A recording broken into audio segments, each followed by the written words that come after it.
വിവാഹിത സ്ത്രീയെ പിന്തുടരുന്ന പുരുഷന്മാരുടെ 10 കാരണങ്ങൾ. വിവാഹിത സ്ത്രീകളെ പിന്തുടരുന്നത് സമൂഹത്തിൽ വിവാദപരമായ ഒരു വിഷയമാണ്. ഇത് പലപ്പോഴും സൈക്കോളജിക്കൽ, സാമൂഹിക, ലൈംഗിക ഘടകങ്ങളാൽ സ്വാധീനിക്കപ്പെടുന്നു. ചില പുരുഷന്മാർക്ക് ഇതൊരു നിഷിദ്ധ ഫലം പോലെ തോന്നാം, മറ്റുള്ളവർക്ക് ആകർഷണീയതയുടെ ഭാഗമായി. ഇതാ 10 പ്രധാന കാരണങ്ങൾ ലളിതമായ വിശദീകരണങ്ങളോടെ. നിഷിദ്ധതയുടെ ആകർഷണം, ഫോർബിഡൻ ഫ്രൂട്ട് സിൻഡ്രോം. വിവാഹിതയാണെന്നത് ഒരു അപകടം പോലെ തോന്നിപ്പിക്കുന്നു. സൈക്കോളജിസ്റ്റുകൾ പറയുന്നത് നിരോധിതമായത് കൂടുതൽ ആകർഷകമാകുമെന്നാണ്. ഇത് അഡ്രിനാലിൻ റഷ് നൽകുന്നു, പാകമായ സ്വഭാവവും അനുഭവവും. വിവാഹിത സ്ത്രീകൾക്ക് ജീവിതാനുഭവം കൂടുതലായിരിക്കും. അവർ സ്ഥിരതയുള്ളതും പക്വതയുള്ളതുമായിരിക്കാറുണ്ട്. ഇത് പല പുരുഷന്മാർക്കും സുരക്ഷിത ആകർഷണമായി തോന്നാം. ഭാവനാപരമായ സ്ഥിരത.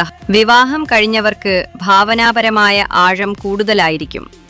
പുരുഷന്മാർക്ക് ഇതൊരു ആഴത്തിലുള്ള ബന്ധത്തിന്റെ സാധ്യതയായി തോന്നാം, പ്രത്യേകിച്ച് അവർക്ക് ഏകാന്തത അനുഭവപ്പെടുമ്പോൾ. ശാരീരിക ആകർഷണവും ആത്മവിശ്വാസവും. വിവാഹത്തിന് ശേഷം സ്ത്രീകൾക്ക് സ്വയംഭരണാത്മകത വരാറുണ്ട്. ഇത് അവരെ കൂടുതൽ സെക്സിയാക്കുന്നു. പുരുഷന്മാർക്ക് ഇത് പ്രായോഗിക ആകർഷണമായി തോന്നാം. അഡ്വഞ്ചർ ആവശ്യം. ദൈനംദിന ജീവിതത്തിന്റെ ഏകദാനതയിൽ നിന്ന് രക്ഷപ്പെടാൻ പുരുഷന്മാർ ഒരു സീക്രട്ട് അഫയർ തേടാറുണ്ട്. ഇതൊരു ത്രില്ലർ സിനിമ പോലെയുള്ള എക്സൈറ്റ്മെന്റ് നൽകുന്നു. Ego boost. ഒരു വിവാഹിതയെ കീഴടക്കുന്നത് പുരുഷന്റെ സ്വയംബോധ്യത്തെ ഉയർത്തുന്നു. അവൾക്ക് എല്ലാമുണ്ട്, എന്നിട്ടും എന്നെ തിരഞ്ഞെടുത്തു എന്ന ചിന്ത അവരുടെ മാനസികതയെ സന്തോഷിപ്പിക്കുന്നു. കമ്മിറ്റ്മെന്റിന്റെ കുറവ്. വിവാഹിതയാണെങ്കിൽ പല പുരുഷന്മാർക്കും ദീർഘകാല ബന്ധത്തിന്റെ സമ്മർദ്ദം കുറവായി തോന്നാം. ഇത് കാഷ്വലായ ഒരു ബന്ധത്തിന് അനുയോജ്യമാകുന്നു. സാമൂഹിക സ്റ്റാറ്റസ്. ചിലർക്ക് വിവാഹിത സ്ത്രീയെ പിന്തുടരുന്നത് സ്റ്റാറ്റസ് സിംബോളാണ്. ഞാൻ അത്ര ഹാൻസം പവർഫുൾ ആണ് എന്ന ഭാവം. സെലിബ്രിറ്റി സ്കാൻഡലുകളിൽ ഇത് പതിവാണ്. ബയോളജിക്കൽ ആകർഷണം.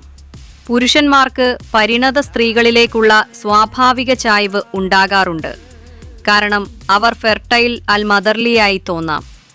ഇവിടെ എഴുത്തുകാർ പോലും മിൽഫ് ട്രോപ്പ് ഉപയോഗിക്കുന്നു. പ്രതികാരമോ പരിഹാരമോ. ചില പുരുഷന്മാർക്ക് സ്വന്തം വിവാഹ ജീവിതത്തിലെ അപ്രാധാന്യം മറ്റൊരു വിവാഹിതയെ തേടുന്നു. ഇതൊരു എസ്കേപ്പ് മെക്കാനിസമാണ്, പക്ഷേ അത് കൂടുതൽ പ്രശ്നങ്ങൾ സൃഷ്ടിക്കാറുണ്ട്. ഇവയൊന്നും ശരി തെറ്റ് എന്ന് വിധിക്കുന്നില്ല. ഇത് മനുഷ്യ സ്വഭാവത്തിന്റെ ഭാഗമാണ്. എന്നാൽ ഇത്തരം ബന്ധങ്ങൾ പലപ്പോഴും വേദനയും നാശവും വരുത്താറുണ്ട്. Thank you for watching.